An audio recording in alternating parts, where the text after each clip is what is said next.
বাংলাদেশের থেকে ভারতে যাওয়া যায় তো মোটামুটি বন্ধ। আপনারা তো চিকিৎসা সেবা নিতে ভারতে যাইতে পারতেছেন না, তাহলে বিকল্প দেশ কি? Thailand, Indonesia, Malaysia, America, Australia, এইসব দেশ। এর বাইরে তো আর কোনো উপায় আপাতত নাই বাংলাদেশিদের জন্য।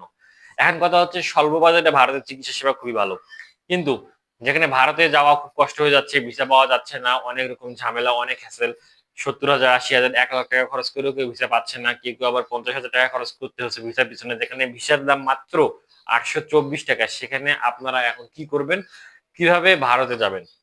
ভারতে যাওয়ার এখন শর্টকাট সহজ পদ্ধতি হচ্ছে যে ভারতের হসপিটালগুলোতে আপনি অ্যাপয়েন্টমেন্ট করেন, তারা হচ্ছে আপনার কাগজপত্র যাচাই বাছাই করার পর সে আপনার আয়ুষ FRRO-তে তারা সবকিছু আবেদন করে দিবে এবং সেখান থেকে আপনাদেরকে একটা সার্টিফিকেট নাম্বার দিবে।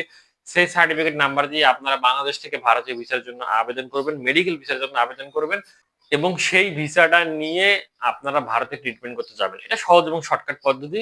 বিস্তারিত আমার অন্য একটা চ্যানেল জাহিদ হাসান বাবু, সেখানে বিস্তারিত এই নিয়ে আলোচনা করছি, লিঙ্ক ডিসক্রিপশনে দিয়ে দিব, আপনারা চাইলে সেই ভিডিওটা দেখে আসতে পারেন। আজকের ভিডিওর বিষয় হচ্ছে যে বাংলাদেশ থেকে ভারতের বিকল্প জায়গাগুলো কোনগুলো হতে পারে। বাংলাদেশ থেকে ভারতের বিকল্প জায়গা হচ্ছে সবার প্রথম থাইল্যান্ড। থাইল্যান্ডে চিকিৎসা সেবা খুবই ভালো, অনেক উন্নত, এক ঢালে দুই পাখি মারা যায়। আপনারা ই ভিসায় আবেদন করবেন, করার পর থাইল্যান্ডের যাবেন। টিকিটের প্রাইস পড়বে 29,000 টাকা থেকে 35-36,000 টাকা পর্যন্ত, আপ ডাউন করে 35 থেকে 36,000 টাকা সবসময় থাকে। তাই আপনারা একটু যদি 1 মাস 2 মাস আগে টিকিট করেন তাহলে কিন্তু অল্প টাকায় আপনারা থাইল্যান্ড যাইতে পারবেন চিকিৎসা করার জন্য।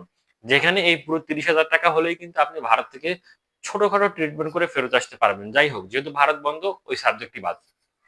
থাইল্যান্ড যাবেন, হসপিটালগুলো থেকে কন্ট্যাক্ট করে যাবেন, কোথায় চিকিৎসা সেবা নিবেন সেটা আপনার ব্যক্তিগত বিষয়। এবার আসেন 2 নম্বর বিকল্প এবং সহজ উপায় হচ্ছে চায়না।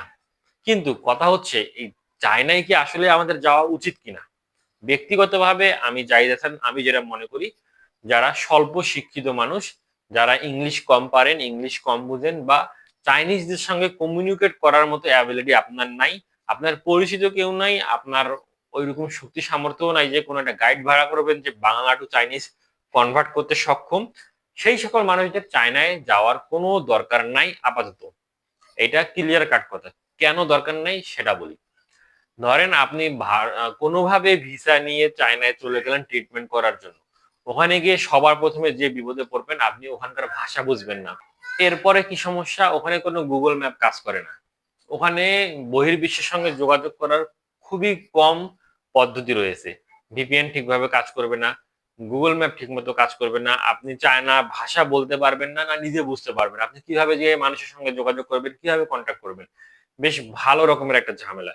এই সকল ঝামেলা যদি কোনোভাবেও পার করে আপনি হসপিটাল পর্যন্ত পৌঁছায় যান, তারপরে আরেক ঝামেলা শুরু হবে। সাপোজ যে মানুষটা অসুস্থ, তাকে তো বলতে হবে যে আমার এই সমস্যা, এখানে এখানে এরকম হচ্ছে। শুধু আপনাকে মেশিনে ঢুকাই দিল আর বের করলো, সুস্থ হয়ে গেলেন, এমন তো না। সেই লোকটাকে যখন ডক্টর ইংলিশে কিংবা চাইনিজ ল্যাঙ্গুয়েজে জিজ্ঞাসা করবে, সে তো তার অসুস্থতার কথা সঠিকভাবে বলতে পারবে না। যখন সে বলতে পারবে না, সে চায়নায় গিয়ে কি করবে?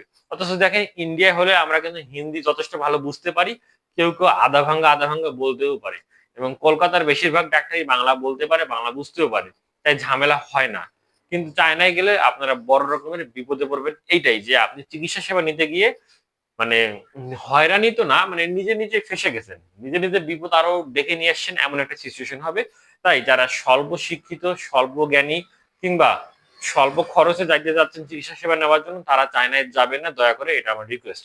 আর যারা যথেষ্ট ভালো বুঝতে পারেন, পড়াশোনা জানা আছে, যারা ইংলিশ টুকটাক বলতে পারেন, চাইনিজ অত ভালো না জানলেও কন্ট্যাক্ট করার মতো 2টা ওয়ার্ড যদি আপনারা শিখে যাইতে পারেন, তারা চায়নায় যান, আপনারা চিকিৎসা সেবা নিয়ে চলে আসেন। ঠিক আছে?